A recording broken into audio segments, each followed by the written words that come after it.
اس کے بعد یہ فرمایا گیا کہ اے اہل کتاب اپنے دین کے بارے میں غلو مت کرو. غلو سمجھتے ہیں کس کو کہتے ہیں؟ جیسے کہ ہائی اسکول پاس کو کہا جائے کہ ایم اے ہے یا پی ایچ ڈی ہے, اور تنقیص کس کو کہتے ہیں؟ کسی پی ایچ ڈی کے بارے میں کہا جائے 10ویں فیل ہے, تو گویا کہ گھٹا دینا تنقیص ہے اور بڑھا دینا غلو ہے. تو اجتیاز الشیء عن حدہ الذی اوصی علیہ, جس پوسٹ کے اوپر اسے ہونا چاہیے اس پوسٹ سے اس کو اوپر اٹھا دینا. منع کیا گیا کہ حضرت عیسیٰ علیہ السلام کے بارے میں غلو مت کرو. ان کا مقام کیا ہے؟ وہ مقام نبوت پر ہے, مقام رسالت پر ہے, مقام ربوبیت پر نہ بٹھاؤ. آج لوگوں نے انسانوں کو مقام ربوبیت کے اوپر بٹھا دیا ہے, اپنے ولیوں کو نبیوں کا درجہ دے دیا ہے, اپنے ولیوں کو نبیوں کا درجہ دے دیا ہے انہوں نے, بلکہ الوہیت کے درجے پر بٹھا دیا ہے. مزاروں کے اوپر آدمی سر ٹیکتا ہے جبکہ اللہ کے علاوہ کسی کے سامنے سجدہ کرنے کی اجازت نہیں ہے, حرام ہے, لیکن لوگوں نے بہلا پسلا کر کے وہاں پر پہنچا دیا ہے, اور وہ چیزیں جو اللہ کے لیے لائق اور زیبا ہیں وہ دوسروں کے لیے کر رہے ہیں. یہی تو ہوا کہ انہوں نے مخلوقات کو خالق کے درجے پر لا کر کھڑا کر دیا ہے, اور مقام نبوت سے اٹھا کر نبیوں کو مقام ربوبیت پر لا کر کھڑا کر دیا ہے. عیسیٰ علیہ السلام کو اللہ کا بیٹا کہنے لگے, عزیر علیہ السلام کو اللہ کا بیٹا کہنے لگے, مسیح کے بارے میں کہنے لگے یہی اللہ ہے, ان اللہ هو المسیح ابن مریم, اللہ یہی مسیح ابن مریم ہے. ہمارے ہاں نہیں ہے کہ اتر پڑا ہے مدینے میں مصطفیٰ ہو کر, وہی جو مستوی عرش تھا خدا ہو کر اتر پڑا ہے مدینے میں مصطفیٰ ہو کر. یہی خیال تو یہ ہے, ان اللہ هو المسیح ابن مریم, اللہ یہی مسیح ابن مریم ہے.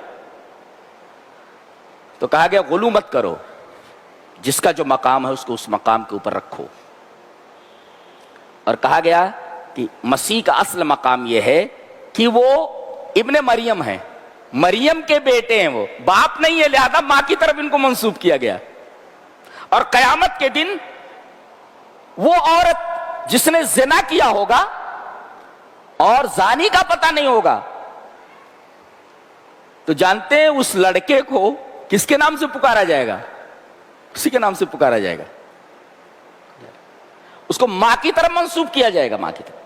یہاں حضرت عیسیٰ علیہ السلام کو ماں کی طرف منسوب کیا گیا, ابن مریم کہا گیا, اور کہا گیا کہ اللہ کے رسول ہیں, ابن مریم ہے, اللہ کے رسول ہے اور اللہ کا کلمہ ہے. یہیں سے عیسائیوں کو دھوکا ہوا کہ اللہ کا کلمہ ہے تو اللہ کا کلمہ تو اللہ کا کلام غیر مخلوق ہوتا ہے, لہذا اگر یہ اللہ کا کلمہ ہے تو یہ بھی اللہ ہو گئے. بتایا گیا لم یکن تلک الکلمۃ, انما یہ کلمہ نہیں ہے بلکہ انما کانا بہا, اس کلمے کی وجہ سے وہ پیدا ہوئے, یعنی مکون من کن, اللہ تبارک و تعالیٰ کے کلمہ کن سے پیدا ہوئے. وہاں نطفہ نہیں تھا, وہاں کلمہ کن سے پیدا ہوئے. اللہ نے وہ کلمہ کہا کن, تو کلمہ کن کی وجہ سے پیدا ہوئے, وہ کلمہ بذات خود نہیں ہے. لم یکن تلک الکلمہ, وہ کلمہ نہیں ہے بلکہ انما کانا بہا, اس کلمے کی وجہ سے وہ وجود میں آئے. یہ مطلب ہے, انہوں نے ڈائریکٹ کلمہ مان لیا, اور کلمہ ماننے کی وجہ سے یہ عقیدہ انہوں نے بنا لیا کہ یہ تو اللہ ہو گئے. جب اللہ کا کلمہ, اللہ کا کلام یہ غیر مخلوق ہے تو یہ بھی غیر مخلوق ہے, اللہ ہو گئے. اس کے بعد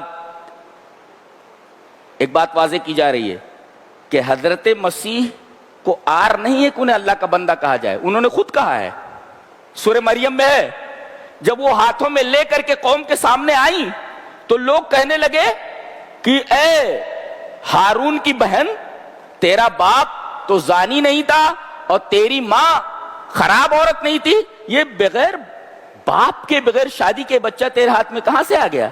قال انی عبداللہ, انہوں نے اشارہ کر کے کہا کہ یہ بچہ بولے گا. لوگوں کو حیرت تھی, یہ بچہ کیسے بول سکتا ہے؟ فوراً نے کہا انی عبداللہ, میں اللہ کا بندہ ہوں.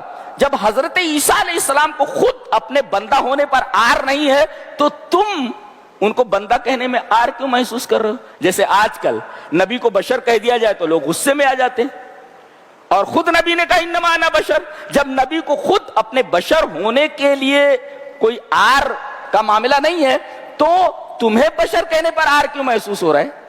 اللہ تبارک و تعالیٰ نے یہاں دو چیزوں کا ذکر فرمایا, ایک حضرت عیسیٰ کا, دوسرے ملائکہ کا, اور انہی دونوں کی پوجا ہوئی ہے. فرشتوں کو اللہ کی بیٹیاں کہا جاتا تھا، ان کی پوجا ہوتی تھی، اور عیسیٰ علیہ السلام کو اللہ کا بیٹا مان کر کے ان کی پوجا ہوتی تھی. ان دونوں کو بہت زیادہ پوجا گیا، لہذا خاص طور سے انہی دونوں کا تذکرہ کیا گیا کہ لن یستنکف المسیح ان یکون عبدا للہ ولا الملائکۃ المقربون. جو مقرب فرشتے ہیں ان کو کوئی عار نہیں ہے کہ انہیں اللہ کا بندہ کہا جائے، اور حضرت عیسیٰ علیہ السلام کو بھی کوئی عار نہیں ہے کہ ان کو اللہ کا بندہ کہا جائے. اشرف مقام انسانیت کا وہ بندگی اللہ تبارک تعالیٰ کی ابدیت ہے.